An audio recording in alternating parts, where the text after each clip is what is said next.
Hi, all. Larry Powell II here with what I hope to be the first of a series of videos. I am going to be reading the, assuming that this doesn't get, take a copyright strike against or whatever. But I mean, I'm not claiming that this is my work or anything. Anyway, I'm going to read the first, actually, it's like the foreword of this book, and then if I don't get in trouble for it, I'm going to read, and of course, this is the first book in the Wheel of Time series by Robert Jordan, and I'm actually reading the prologue this time. Dragon Mount. The palace still shook occasionally as the earth rumbled in memory, groaned as if it would deny what had happened. Bars of sunlight cast through the rents in the walls made motes of dust glitter where they yet hung in the air. Scorch marks marred the walls, the floors, the ceilings. Broad black smears crossed the blistered paints, and gilt of once bright murals. Soot overlaying crumbling friezes of men and animals which seemed to have attempted to walk before the madness grew quiet. The dead lay everywhere, men and women and children, struck down in attempted flight by the lightnings that had flashed down every corridor, or seized by the fires that had stalked them, or sunken into stone of the palace, the stones that had flowed and sought almost alive before stillness came again. In odd counterpoint, colorful tapestries and paintings, masterworks, all hung undisturbed except where bulging walls had pushed them awry. Finely carved furnishings, inlaid with ivory and gold, stood untouched except where rippling floors had toppled them. The mind-twisting had struck at the core, ignoring peripheral things. Luz Theron Telamon wandered the palace, deftly keeping his balance when the earth heaved. Ilyana, my love, where are you?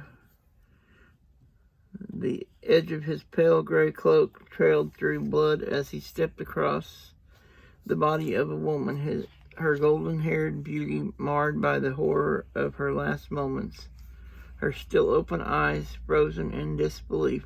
Where are you, my wife? Where is everyone hiding? His eyes caught his own reflection in a mirror hanging askew from bubbled marble. His clothes had been regal once, in gray and scarlet and gold. Now the finely woven cloth brought by the merchants from across the world sea was torn and dirty, thick with the same dust that covered his hair and skin. For a moment he fingered the symbol on his cloak, a circle half white and half black, the colors separated by a sinuous line. It meant something, that symbol, but the embroidered circle could not hold his attention long. He gazed at his own image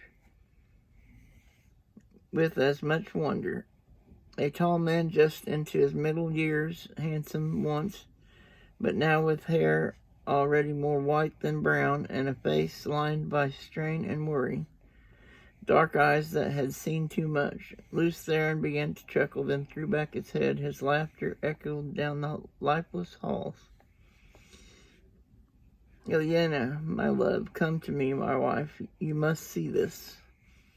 Behind him, the air rippled, shimmered, solidified into a man who looked around, his mouth twisting briefly with distaste.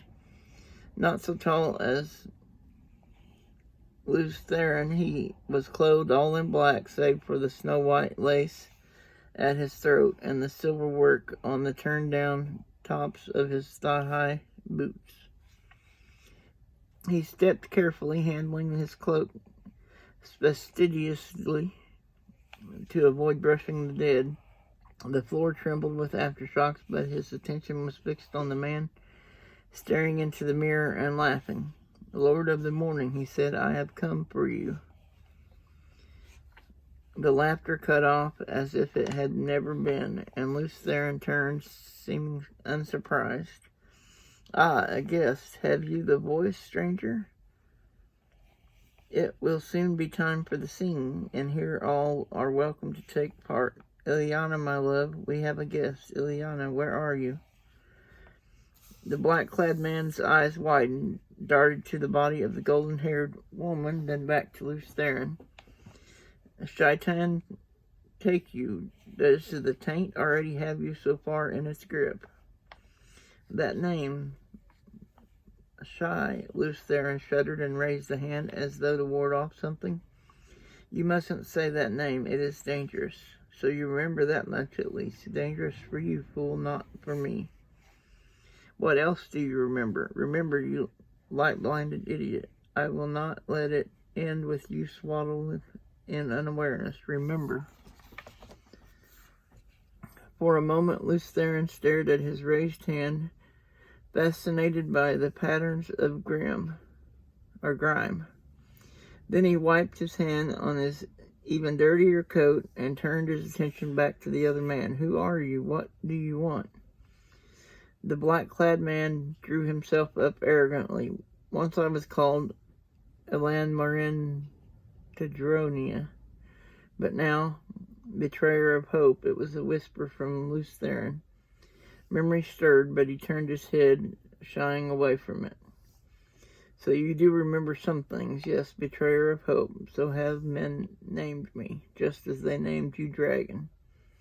But unlike you, I embraced the name. They gave me the name to revile me, but I will yet make them kneel and worship it. What will you do with your name? After this day, men will call you Kinslayer. What will you do with that?" Luce Theron frowned down the ruined hall. "Ileana should be here to offer a guest welcome," he murmured absently, then raised his voice. "Ileana, where are you?" The floor shook. The golden-haired woman's body shifted as if in answer to his call. His eyes did not see her. Elan Marin grimaced. "Look at you," he said scornfully. "Once you stood first among the servants. Once you wore the ring of Tamerlane and sat in the high seat. Once you summoned the 9 rods of dominion. Now look at you, a pitiful, shattered wretch. But it is not enough. You humbled me in the hall of servants. You defeated me at the gates of Paran-Dessin. But I am the greater now. I will not let you die without knowing that. When you die, your last thought will be the full knowledge of your defeat, of how complete and utter it is, if I let you die at all. I cannot imagine what is keeping Ileana. She will give me the rough side of her tongue if she thinks I have been hiding a guess from her. I hope you enjoy conversation, for she surely does. Be forewarned, Ileana will ask you so many questions you may end up telling her everything you know." Tossing back his black cloak, Elan Marin flexed his hands. "A pity for you," he mused, "that one of your sisters is not here. I was never very skilled at healing, and I follow a different power now. But even one of them could only give you a few lucid minutes, if you did not destroy her first. What I can do will serve as well for my purposes." His sudden smile was cruel. "But I fear Shaitan's healing is different from the sort you know. Be healed, Luce Theron." He extended his hands, and the light dimmed as if a shadow had been laid across the sun. Pain blazed in Luce Theron, and he screamed, a scream that came from his depths, a scream he could not stop. Fire sealed his marrow. Acid rushed along his veins. He toppled backwards, crashing to the marble floor. His head struck the stone and rebounded. His heart pounded, trying to beat its way out of his chest, and every pulse gushed new flame through him. Helplessly he convulsed, thrashing his skull, a spirit of purest agony on the point of bursting. His hoarse screams reverberated through the palace. Slowly, ever so slowly, the pain receded.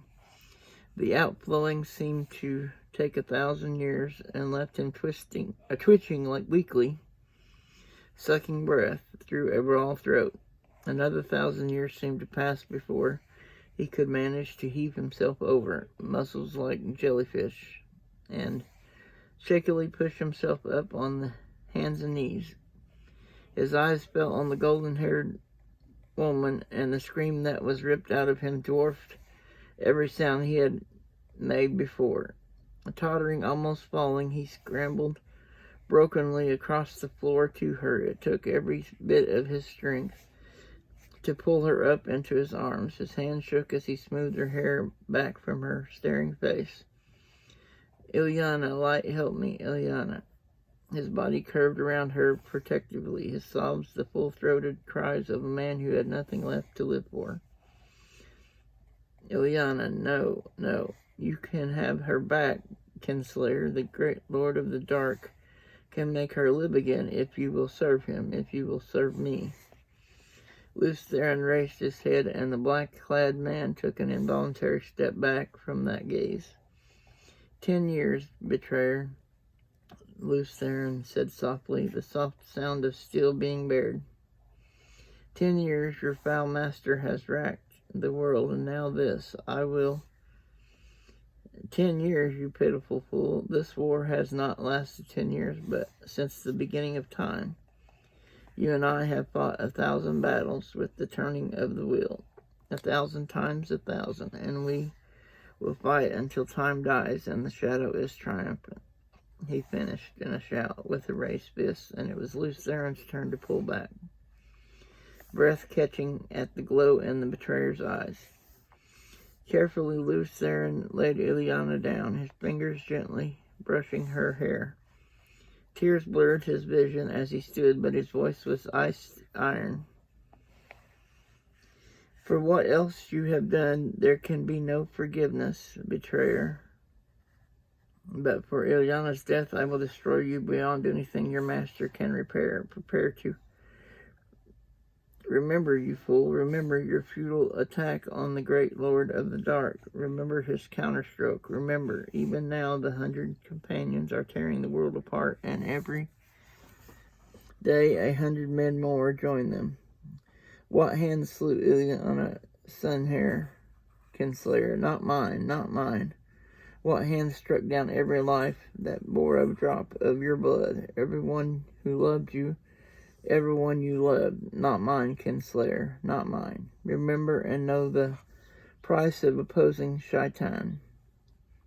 Sudden sweat made tracks down Theron's face through the dust and dirt. He remembered a cloudy memory like a dream of a dream, but he knew it true.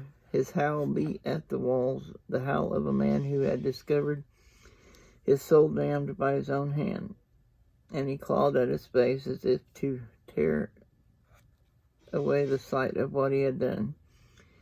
Everywhere he looked, his eyes found the dead.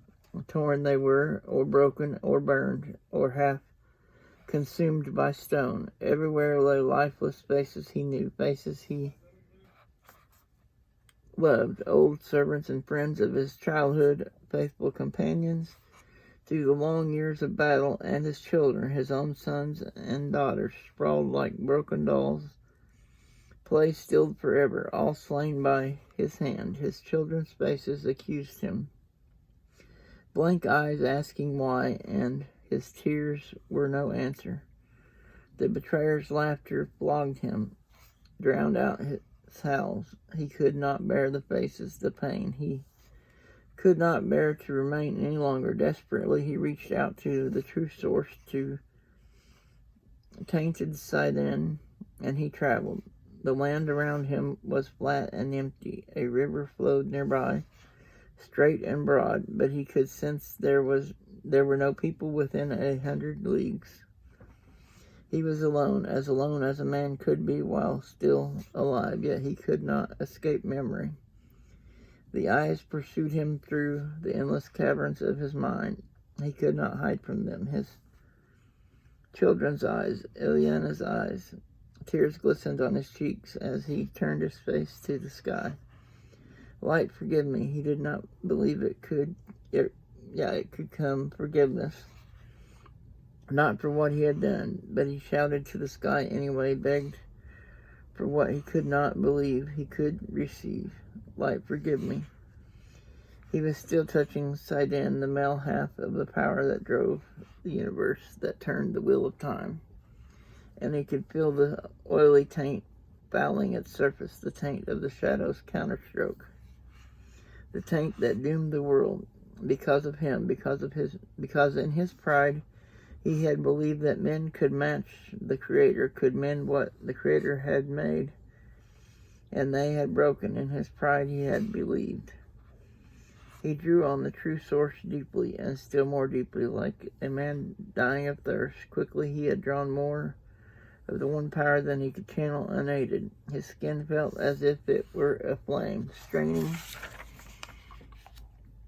he forced himself to draw more, tried to draw it all. Light, forgive me, Ileana. The air turned to fire, the fire to light, liquefied. The bolt that struck from the heavens would have seared and blinded any eye that glimpsed it, even for an instant. From the heavens it came, blazed through loose Theron, Telamon, bored into the bowels of the earth. Stone turned to vapor at its touch. The earth thrashed and quivered like a living thing in agony. Only a heartbeat did the shining bar exist, connecting ground and sky. But even after it vanished, the earth yet heaved like the sea in a storm. Molten rock fountained 500 feet into the air, and the groaning ground rose, thrusting the burning spray ever upward, ever higher. From north and south, from east and west, the wind howled in, snapping trees like twigs, shrieking and blowing as if to aid the growing mountain, ever skyward, ever skyward. At last the wind died, the earth stilled to trembling mutters. Of loose Theron, Telamon, no sign remained. Where he had stood, a mountain now rose miles into the sky. Molten lava still gushed from its broken peak.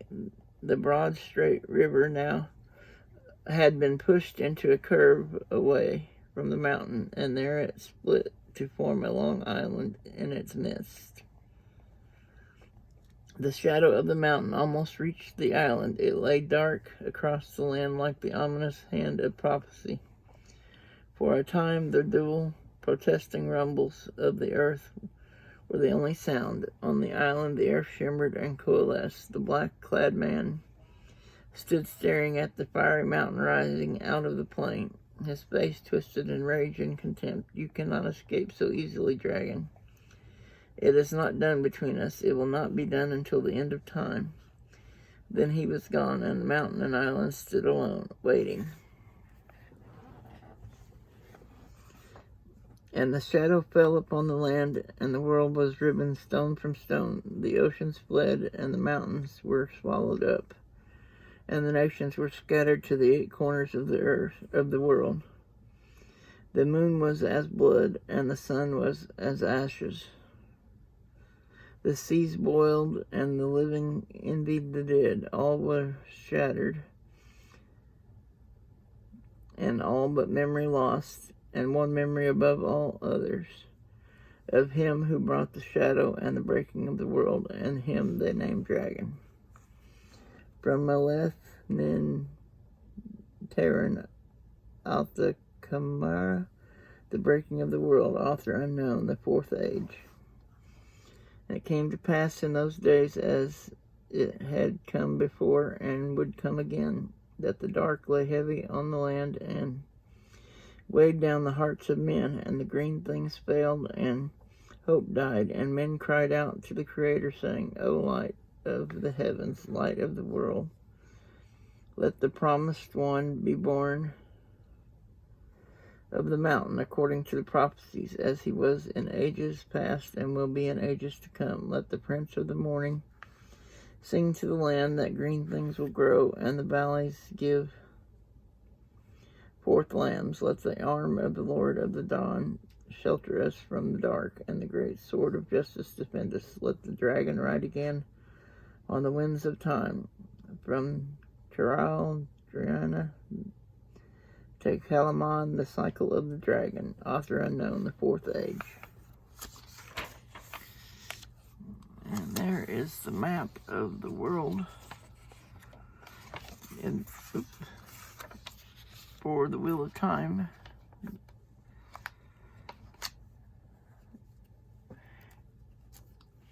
Alright, and that is the end of the prologue, and that I will read chapter 1 in the next video, assuming this one doesn't get taken down. Or anyway, so that was the prologue of the the Eye of the World, which is the first book of the Wheel of Time series by Robert Jordan.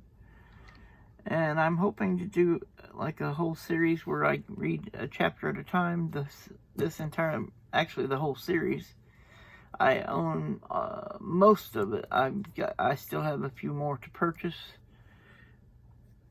when I have money to do so. Anyway, I want to thank everyone for watching. Please like and subscribe if you haven't already. And hopefully my reading isn't too terrible. And anyway, I will put my contact information in the description down below in case anybody wants to contact me or send me something. And as always, everyone have a wonderful day and be safe. Bye-bye.